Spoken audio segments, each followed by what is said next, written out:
Sir कुछ लोगों को जैसे बार बार चेस्ट में पेन वगैरह होता है, तो उनको जैसे एंजाइटीज की प्रॉब्लम होती है या हार्ट अटैक की दिक्कत वगैरह ऐसा कुछ? ठीक है, देखिए अगर किसी को चेस्ट पेन हो रहा है, एक बार हुआ है, बार बार होता है, तो पहले तो एक बार हमें इवैल्यूएट करना पड़ेगा कि ये हार्ट अटैक है या एंजाइटी है।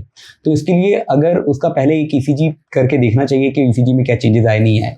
अगर पहली ईसीजी नॉर्मल है तो उसके बाद फिर हमें थोड़ी देर में रिपीटेड ईसीजी करने पड़ती है, उसको हम बोलते हैं सीरियल ईसीजी करना।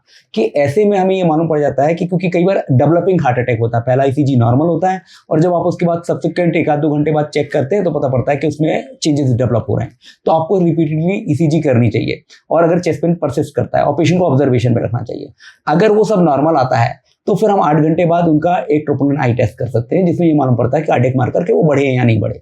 अगर वो भी नॉर्मल आता है तो फिर हम उनका ट्रेडमिल टेस्ट करते हैं, इकोकार्डियोग्राफी से देखते हैं कि हार्ट का पंपिंग कैसी है और उनके वाल्व कैसे हैं, और साथ में उनको जो ईसीजी के चेंजेस हैं वो हमारे ट्रेडमिल में आगे बढ़ते हैं कि नहीं बढ़ते हैं। और अगर ये सारे ही नॉर्मल आते हैं तो फिर ये संभावना हार्ट की होने की बहुत कम हो जाती है।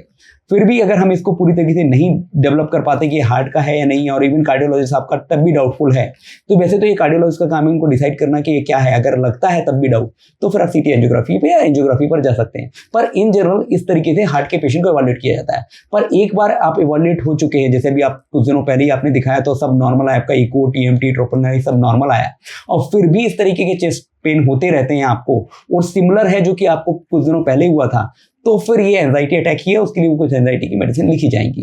तो इसको थॉरोली इवैल्यूएट के बाद ही कह सकते हैं। सिंपल एक ईसीजी के बेसिस पे आप नहीं बोल सकते कि ये एंजाइटी है कि हार्ट अटैक है, तो उसको थॉरोली इवैल्यूएट करना चाहिए।